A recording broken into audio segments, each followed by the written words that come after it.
Assalamualaikum warahmatullahi wabarakatuh. Salam sejahtera untuk kita semua.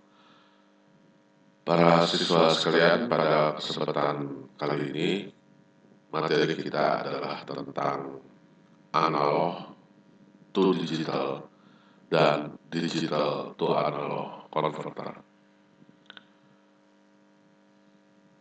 Ada dua besaran di sini yang akan kita coba diskusikan, yaitu besaran analog, apa itu analog dan apa itu digital, dan kenapa harus ada pengubahan dari analog ke digital atau dari digital ke analog. Tapi sebelum kita masuk ke substansi daripada materi tersebut, saya akan coba tampilkan gambar ini. Barangkali di zaman sekarang ini atau kalian sudah banyak yang tidak pernah atau mungkin ya hanya mendengar saja ceritanya. Gambar ini memperlihatkan pita kaset dan roll film. Pita kaset apa? Gitu. Jadi pada era 70 dan 80-an, barang ini, pita kaset, sangat merajai dalam kehidupan masyarakat sehari-hari untuk menyimpan informasi berupa lagu. Ya. Jadi banyak artis-artis yang membuat lagunya itu dalam bentuk kaset kemudian dijual. Kita bisa beli kasetnya ini kemudian kita setel di alat yang namanya tape recorder. Nantinya akan ada suara musiknya. Ini adalah pita kaset. Kita juga bisa merekam suara kita ke dalam pita kaset ini. Yang kedua adalah roll film. Dulu kalau kita mau foto-foto masih tahun-tahun 70-an, 80-an belum ada HP. Kita pakai kamera analog ya. Kita belanja dulu. Yang punya kamera biasanya kalau kita mau jalan-jalan, kita beli batu baterai, kita beli film, kemudian kita masukkan ke dalam kameranya. Kemudian kita bisa foto-foto. Dua produk ini saya menyontohkan, mengambil materi tersebut untuk memberikan contoh pada saat sebelum era digital. Artinya ini adalah kenang-kenangan dulu zaman masih menggunakan teknik analog, di mana suara disimpan ke dalam pita kaset dan gambar hasil penjepretan ditaruh dalam film. Alat untuk memainkan alat ini disebut dengan tape recorder dan kamera. Kameranya bukan kamera digital. Jadi roll film ini masih ada masuk ke dalam roll filmnya. Kita cetrek, kemudian kita kalau menyetel lagu, kita masukkan kaset tadi ke dalam alat yang namanya tape recorder ini. Nah, pada zaman dahulu dengan teknik analog terdapat banyak sekali kekurangan. Ya, satu contoh reproduksi suara yang sudah direkam ke dalam pita kaset itu waktu kita setel belum tentu bagus karena untuk menghasilkan reproduksi suara si pita kaset ini perlu diputar, perlu ada yang memutar, perlu ada head yang membacanya. Ya. Dan ini dengan teknik pita plastik yang dilapisi oleh besi, kemudian dia memiliki medan magnet yang berubah-ubah tergantung informasi lagunya, itu bisa dengan sangat mudah rusak dipengaruhi oleh medan magnet dari luar. Jadi kalau pita kaset ini kita dekatkan dengan besi berani begitu, ini bisa hancur, bisa rusak.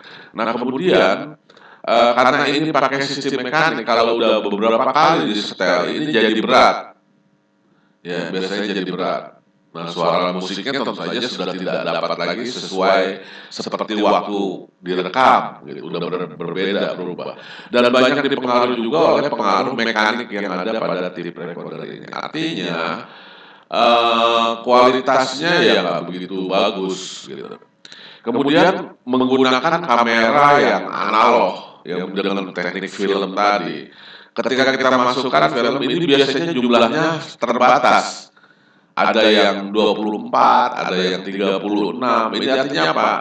Berisi cuma 30 kali cetrek doang. Ya, jangan bandingkan dengan zaman kita sekarang. Ya, nanti kan kita bahas. Kalau kamera kita seenak-enaknya aja kita menggunakan, tidak perlu pakai kamera lagi, bahkan hanya menggunakan HP. HP juga tidak terbatas, mau 100 kali, mau 200 kali, tergantung kamu punya memori. Ya. Tapi pada zaman dahulu itu cuma 36 kali gitu. Dan kalau kita misalnya lagi dipoto, begitu dipoto kemudian kita berkedip sedang matanya menutup gitu. Ya udah begitu dipoto seperti orang tidur. Tidak bisa dirubah-rubah lagi gitu. Ya. Nah, kemudian kadang-kadang cahayanya memantul dari mata. Jadi mata itu seperti keluar sorot cahaya gitu. Jadi kayak alien. Ya. Nah, itu sudah tidak bisa lagi dibetulkan. Tapi perkembangan berikut nanti dengan teknik digital, audio ini setelah perkembangan teknik digital, kita mengenal yang namanya MP3 player. Bentuknya lihat, ini besar ini speaker ini besar. Ya ini ukurannya sekitar 35 cm kali 25 cm kira-kira. Ya. Nah ini hanya kecil saja, ini hanya mungkin sekitar 5 kali 3 cm. Kecil saja. Ya. Dia mau berapa lagu gitu. Ya, kalau ini kaset pada zaman dahulu A60 itu paling banyak cuman berarti 30 menit, bolak-balik 60 menit. Ya. Jadi satu kaset itu memiliki kapasitas yang paling banyak itu 12 atau 15 lagu saja. Ya. Nah, tapi dengan zaman sekarang ada MP3 player, ya ini satu kaset, satu memori udah bisa banyak gitu. Ya. Ya bayangkan satu lagu aja paling hanya 3 mega lah rata-rata 3 mega ini, sedangkan flash disk bisa sampai 4 giga atau 8 giga. Sekarang sudah tersedia sampai 125 kalau nggak salah.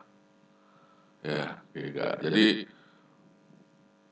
media alatnya bisa makin kecil, kemudian lagunya bisa lebih banyak, bisa bervariasi. Dan ini biasanya juga sudah full radio di dalam MP3 player. Inilah perkembangan teknik digital, gimana suara yang tadinya analog bisa dikonvert menjadi digital. Dan di sini tidak ada lagi unsur mekanik, semuanya digital. Ya, sehingga suara yang dihasilkan ya sama seperti apa yang disimpan dalam memori. Ya. Kalau kita nggak suka dengan mudah kita bisa menghapus. Kalau yang seperti ini kita nggak suka nggak bisa main hapus, karena hapus sekali hapus ya hapus semua. Gitu. Kalau ini bisa kita pilih bagian mana yang bisa kita hapus. Kemudian kita juga bisa memilih lagu mana yang mau kita setel dengan sangat mudah. Dari nomor lagu pertama bisa ke lagu 10, kemudian balik lagi ke lagu kedua, balik lagi ke lagu. Kalau yang menggunakan ini nggak bisa. Lagu itu harus urut, lagu 1, kedua, ketiga, keempat. Karena semuanya dilakukan masih proses analog. Demikian juga dengan menggunakan kamera. Kalau yang dulu kamera digital hanya terbatas dengan 36 film saja. Tapi teknologi sekarang sudah menggunakan kamera digital. Sama seperti yang ada pada musik juga, baik kamera maupun musik sekarang sudah media penyimpanannya menggunakan flash disk. Jadi banyaknya jepretan atau kamera ini bisa mengambil gambar itu tergantung daripada memorinya.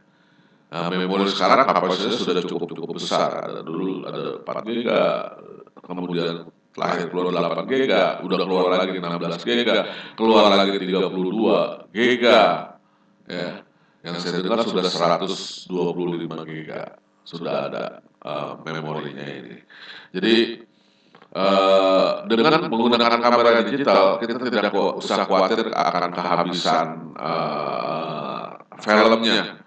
Ya, jadi tinggal hapus yang tidak perlu. Kemudian ini bisa dimasukkan ke komputer, bisa diolah dengan komputer. Yang tadinya kedip bisa bikin melek, yang tadinya kurang terang kita bisa terangkan, bisa kita atur. Kalau menggunakan kamera biasa itu sangat sulit untuk mengatur tersebut karena tidak bisa dihubungkan ke komputer. Caranya adalah gambar yang sudah dicetak tadi di scan. Nah, kalau di scan tentu sudah berubah jauh kualitasnya daripada kualitas gambar yang aslinya gitu. Ini adalah perbandingan roll film yang digunakan pada kamera digital dengan digital memory ya. Tadi saya katakan kalau ini kapasitasnya hanya 36, kalau ini 32 giga, wah ini udah bisa ratusan film yang disimpan dengan kualitas yang sangat bagus. Itu yang bisa saya gambarkan bagaimana kemajuan digital bisa sangat mempermudah kehidupan kita.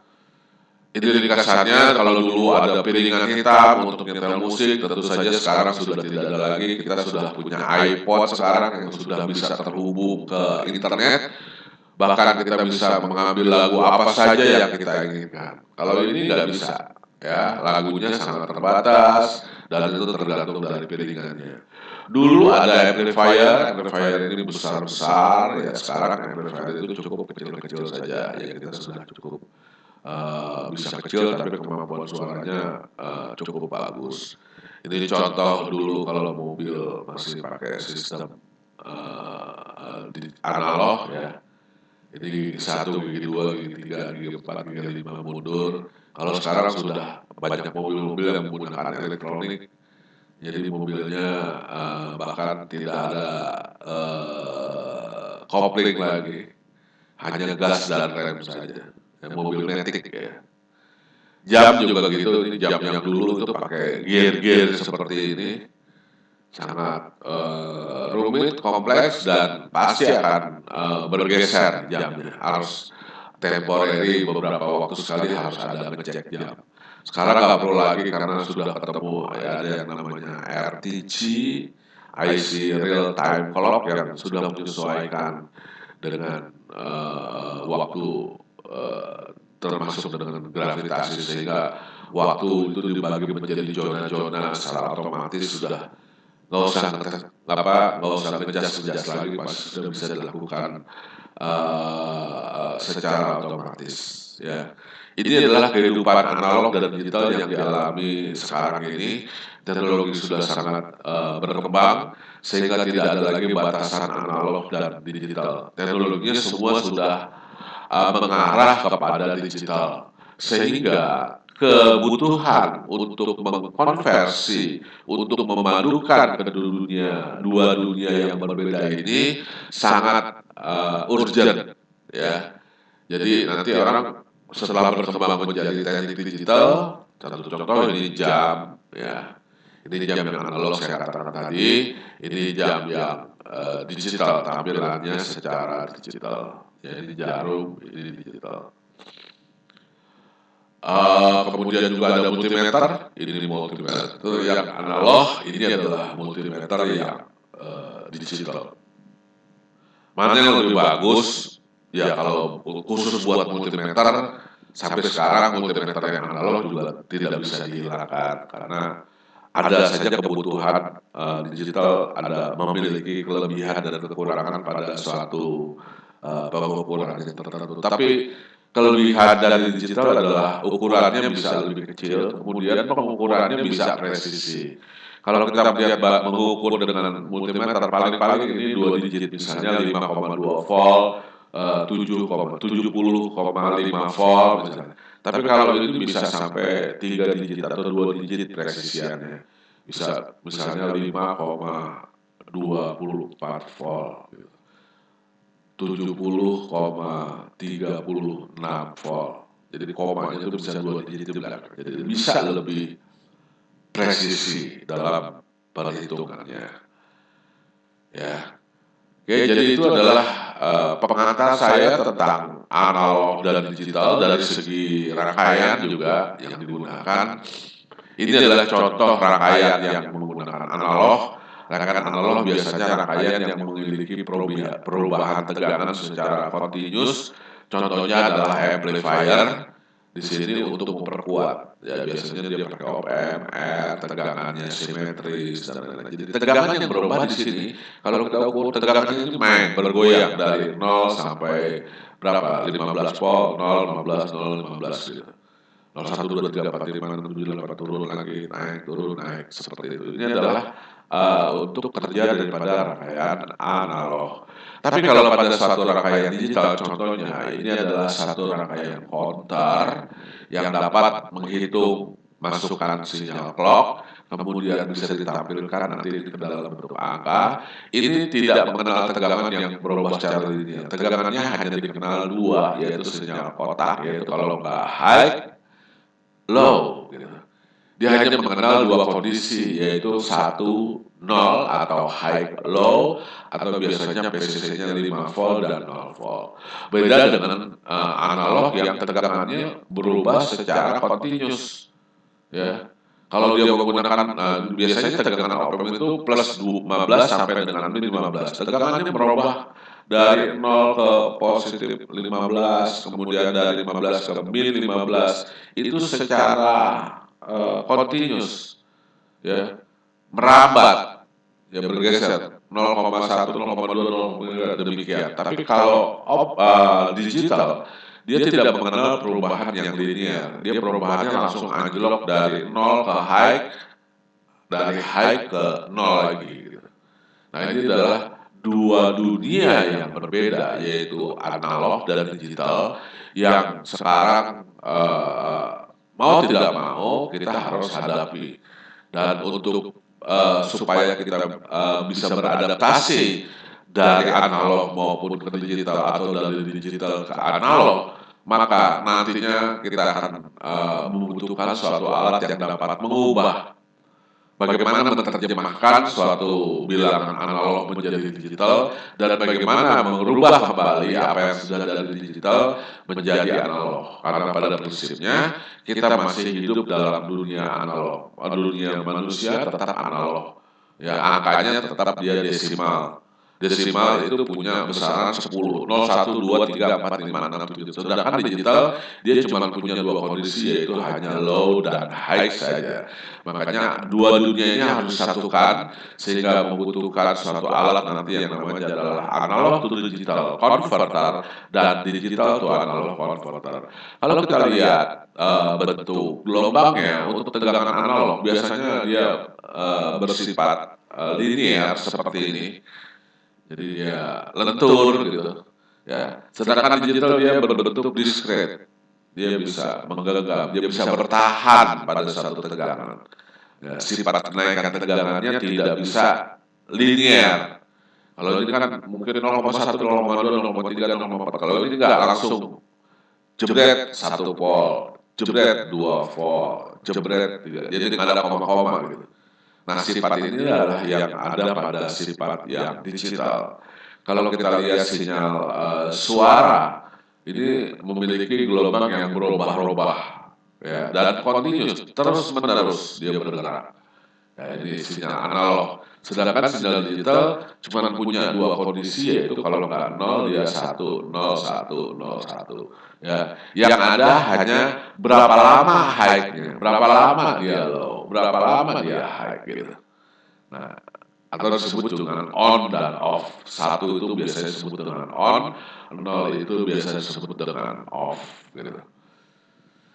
Oke, jadi kita akan coba lihat apa yang dimaksud dengan sinyal analog dan digital. Pada sinyal analog itu bersifat kontinu, artinya terus-menerus. Pada sinyal yang bersifat digital ini memiliki sinyal yang diskret, yaitu berubah dari 0 dan 1 atau dari 1 ke 0. Baik, yang berikutnya adalah bagus digunakan untuk komunikasi yang lalu lintasnya rendah. Ya. Ini bagus untuk komunikasi yang lalu lintasnya tinggi. Artinya kemampuan bandwidth yang digunakan pada menggunakan analog itu kecil, sempit. Kalau ini dengan menggunakan digital, ya komunikasi digital, ya, dia bisa memiliki bandwidth yang sangat besar.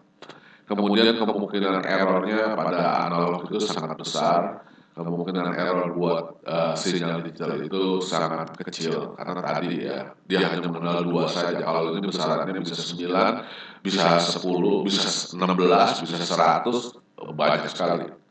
Ya, tergantung resolusi yang kita inginkan. Kemudian perbaikan errornya itu sulit.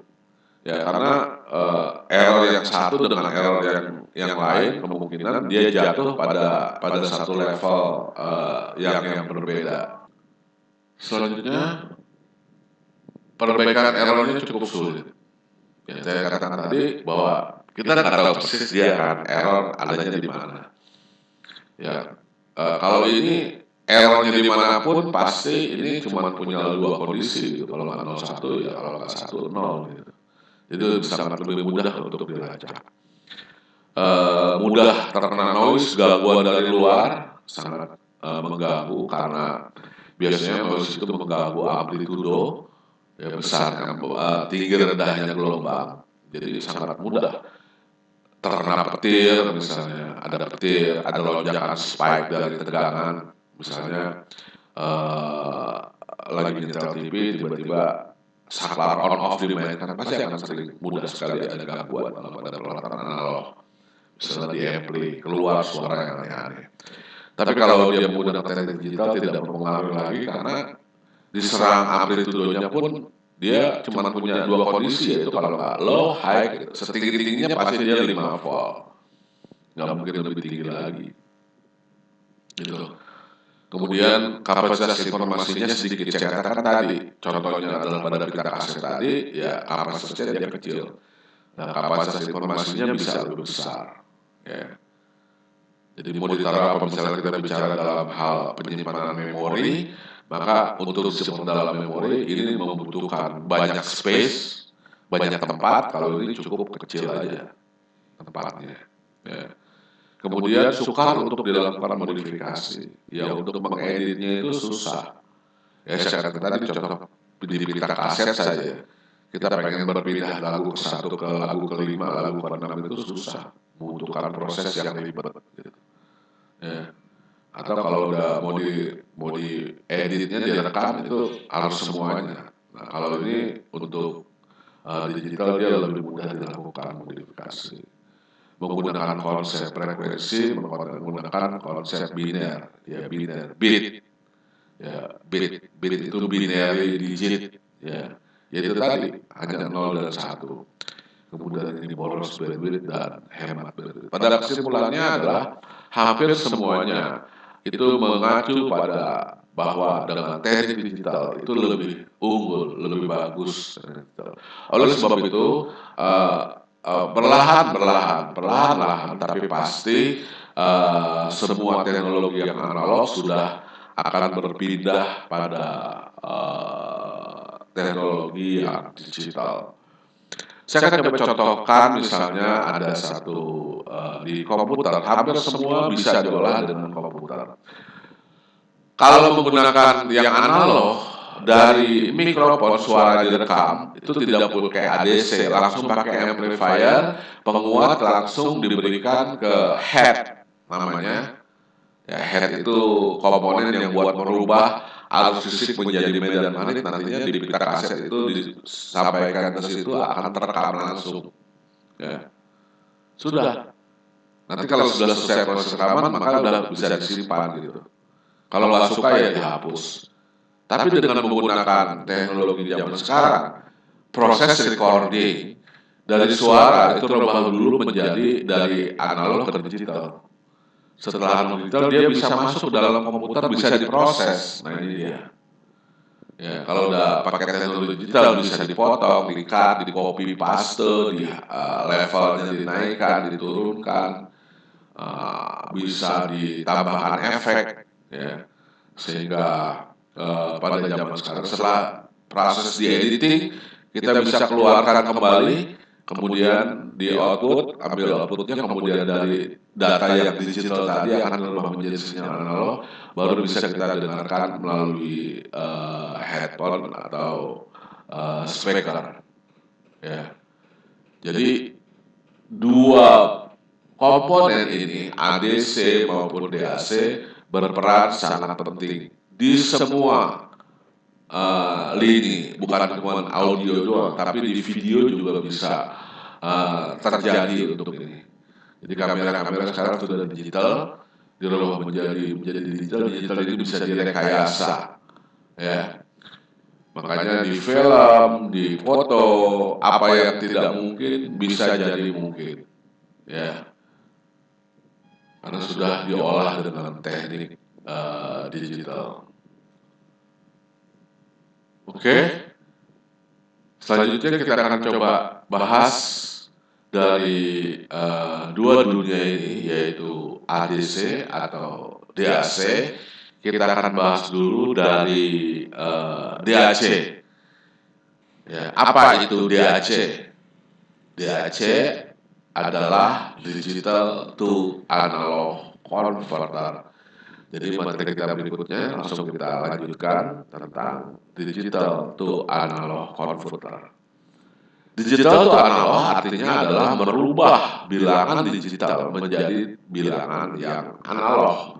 Maksudnya kita mengenal bobot digital biasanya dalam DCBA, ini contoh digital yang memiliki 4 bit, bisa dirubah menjadi output tegangan yang bisa dengan tegangan analog menjadi 5 tingkatan, 15 tingkatan.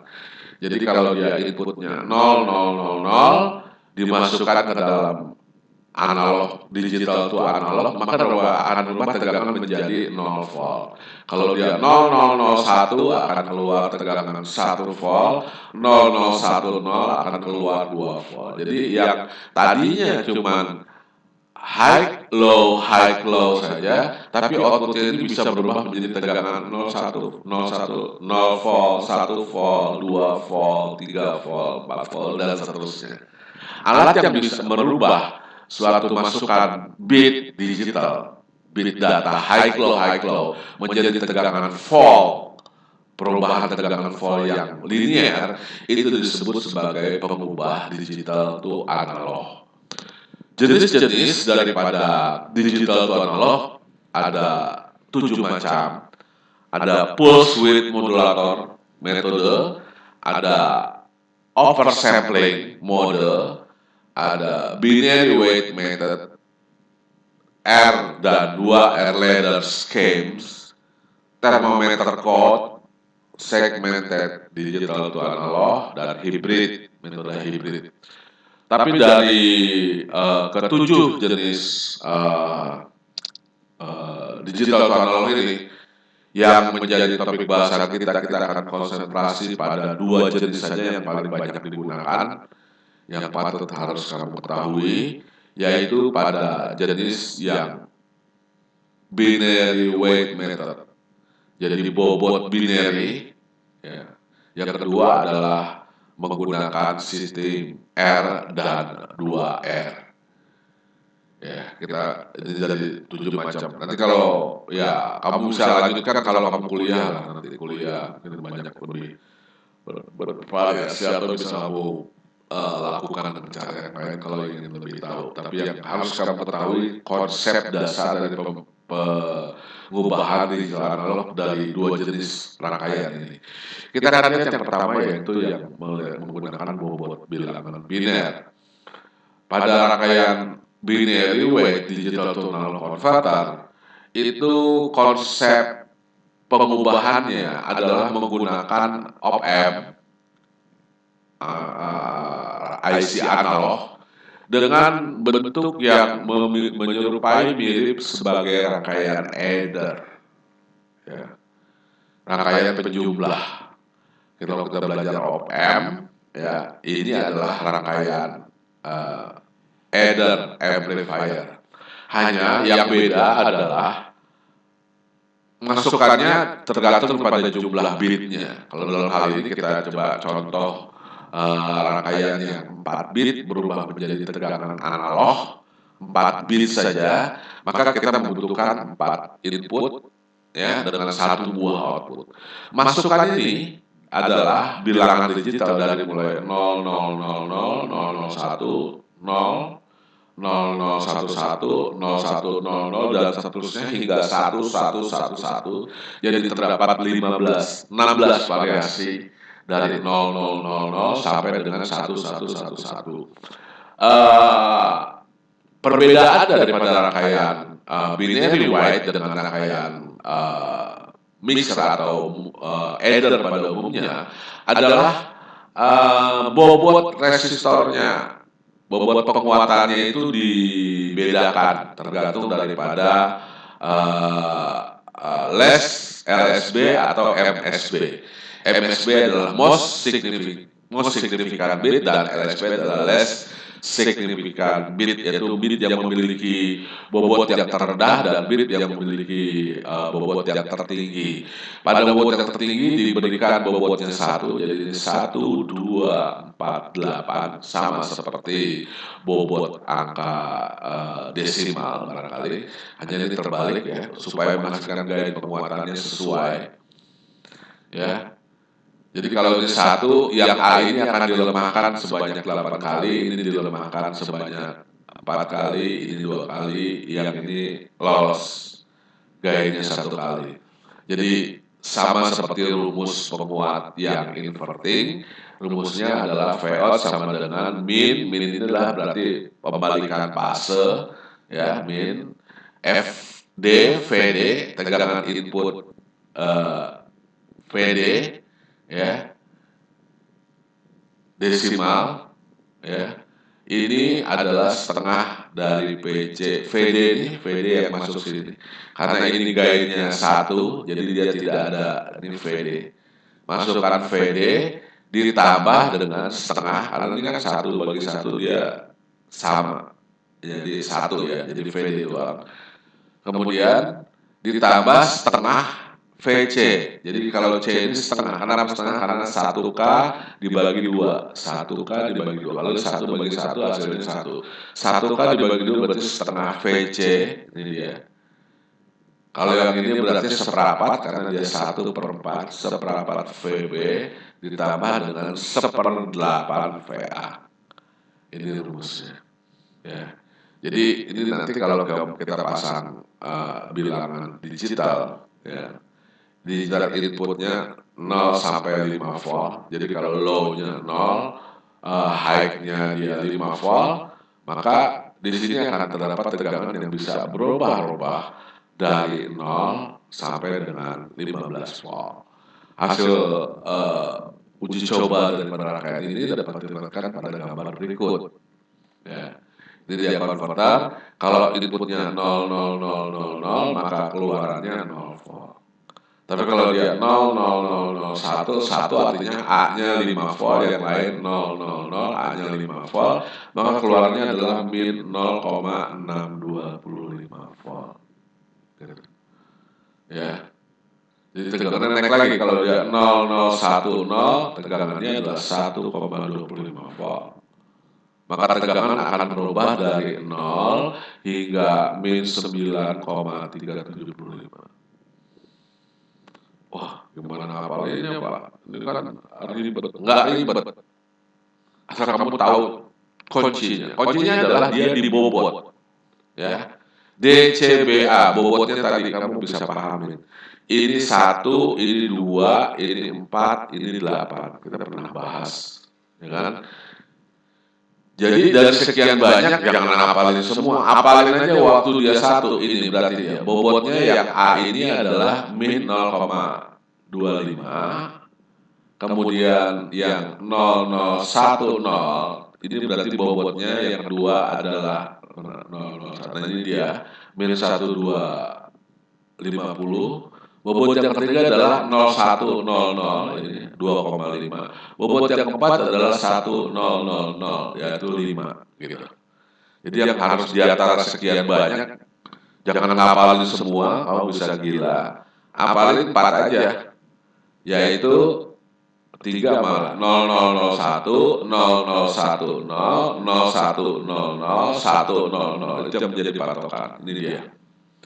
Dari sekian banyak tabel tadi yang harus kita hafal cuma 4 sebetulnya. Nanti kalau 4 udah hafal, semuanya bisa kita jawab. Artinya gimana? Kalau dia misalnya ditanyakan 0, misalnya nih 0110. Nah, kita udah ingat tadi bahwa ini bobotnya adalah 0,625 ya. Karena dia nggak ada berarti nggak ada. Yang ke sini bobotnya adalah 01,250, yang ini bobotnya 1. Berarti kalau dia di sini 0110, berarti kamu jumlahkan min 25 ditambah dengan min 1, ini ya, min 1,25 gitu. Ya. Kalau yang ini 1100, ini kan bobotnya 5. 1000 sini ya. Nah, ini kan bobotnya 5. Berarti ini 5 ditambah 0100. Nah, ditambah 5 tambah 2,5. Berarti dia min 7,5. Benar enggak? Ya. 1100 benar 11. Nah, ini kan 750-an. Ya. Bisa. Misalnya ini ditutup, anggap ya kita nggak tahu 1011. Berarti ini adalah ini 5 volt, ininya nggak ada, berarti 5 volt ditambah 0100 berarti ini min 1,25 ditambah dengan 001 ditambah dengan 0,625. Berarti bobot di sini ya 1011 adalah 5 ditambah 1,250 ditambah 0,625. Kira-kira seperti itu. Ya. Ini adalah jenis DA konverter yang pertama, yaitu bobot binary. Yang kedua adalah ini masih yang tadi ya. Jadi kalau masukannya misalnya adalah 1101, kita nggak usah bingung. Berarti bobot yang pertama 001, yaitu yang 6,25 ditambah dengan, nah karena dia 0 berarti yang min 1,250 nggak main, itu ditambah dengan yang ketiga 0100, berarti ditambah 2,5. Berarti 0,625 ditambah dengan min 25, satu yang di depan berarti dia juga sama, yaitu 5 volt. Berarti yang kalau dia 1101 berarti dia adalah 5 volt ini 5 volt ya. Kemudian yang ditambah dengan adiknya 0100 ditambah dengan 2,5 berarti udah 7,5 ya. Ditambah dengan 0,625 ya. Jadi 7,5 ditambah dengan 6,25 hasilnya adalah 8,125. Min itu adalah tandanya terbalik. Ini dia jawabannya. Ini teknik cara mengetahui perubahan dari angka digital menjadi analog. Berikutnya adalah jenis yang kedua, yaitu R dan 2R, ladder dia converter. Sebetulnya hampir mirip seperti op-amp adder atau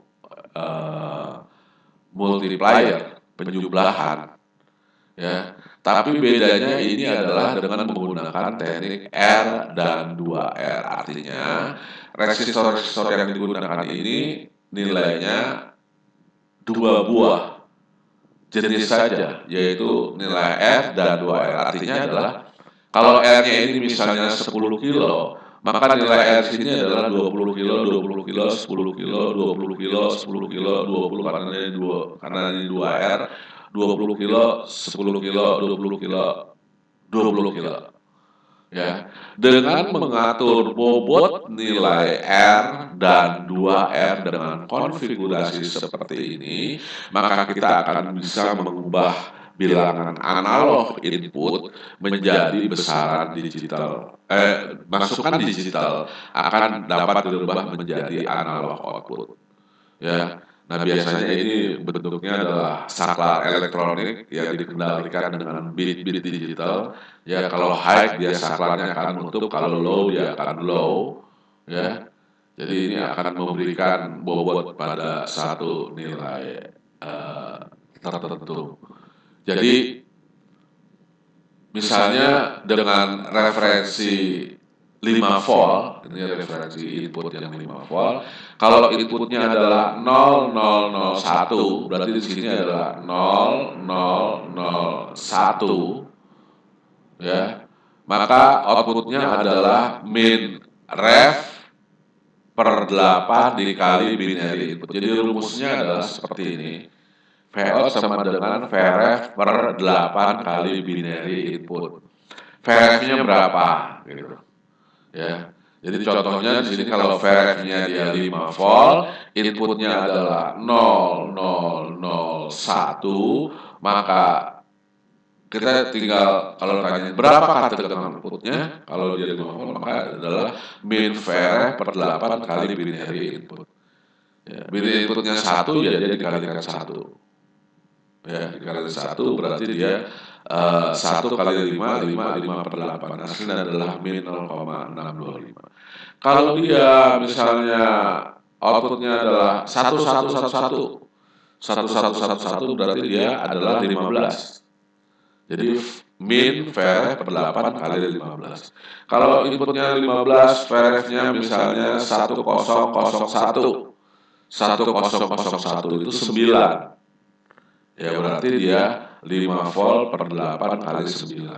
Kalau ini dia 1111 berarti dia 15. Jadi min Vref kali 8. Berarti kalau dikalikan dengan 15 hasilnya adalah min 9 volt. Mudah ya? Ya, kuncinya di sini. Saya udah bahas ini di kelas 1, kelas 2. Selalu kamu harus bisa menghafal angka dari 0000 sampai dengan 111. Ya, ingat pembahasan saya. Ya, jadi 00000001 001 001 01 0110 01111 0001 001 110 ya. Jadi itu cara saya menghitung dengan sangat cepat, mengeja dari 0000 hingga ke 1111 4 bit. Dan saya pernah mengajarkan itu ke kamu semua. Jadi cara merubah. Jadi kalau itu kamu dapat teknik begini udah gampang. Ya. Ada IC DA converter yang sudah menggunakan IC. Jadi nggak usah bikin repot-repot komponennya, jadi cukup satu IC saja yang namanya adalah digital to analog converter 0808. Jadi IC ini memang sudah sengaja dibuat, dia punya 8 bit input digital, kemampuannya bisa 8 bit, berarti dari 000000000000 sampai dengan 1111111111 bit. Ya. Jadi kemampuannya bisa 1024 bit. Ya, yang terbesar. Nah, jadi ini bilangan digital ini bisa akan dirubah menjadi analog. Ya, kalau kita lihat IC-nya, cara kerjanya ya tekniknya dengan menggunakan dasarnya dari R2R ya di dalamnya. Jadi ada 8 bit, 8 bobot, ya, kemudian ya 8 bobot ladder R dan 2R, kemudian ada penguat op-amp-nya, ya, dalamnya seperti itu kira-kira, ya. Dan ini tinggal diberikan tegangan reference, nanti outputnya udah bisa kita gunakan. Ini parameter-parameter yang ada pada IC tersebut, dia bisa bekerja pada supply maksimum sampai dengan 18 volt. V-nya jadi 18 sampai dengan min 18. Jadi dia bisa keluaran analognya, dia bisa dari plus hingga min. Maksimum dari 18 sampai dengan min 18. suhunya bisa min 65 sampai dengan keren ya, bagus. Kemudian ini adalah cara penggunaannya. Jadi IC ini untuk membentuk rangkaian digital to analog tidak bisa bekerja sendiri. IC ini membutuhkan tambahan satu buah IC berupa current to voltage converter. Jadi kalau seperti ini op-amp dia bisa mengubah arus menjadi tegangan. Jadi keluarannya dia berupa arus. Masukannya adalah berupa data digital dari A0 sampai dengan A8, A1 sampai dengan A8. Ini tegangan referensinya dan segala macam. Jadi di dalamnya ini sebetulnya rangkaiannya adalah sama dengan rangkaian R dan 2R. Gitu. Itu bahasan kita tentang digital to analog output converter. Kita akan lanjutkan pembahasan kita dengan AD converter. Kalau tadi kita sudah menyelesaikan masalah digital to analog converter, kita akan lanjutkan pembahasan dengan AD converter pada pertemuan yang selanjutnya. Terima kasih atas segala perhatian. Assalamualaikum warahmatullahi wabarakatuh.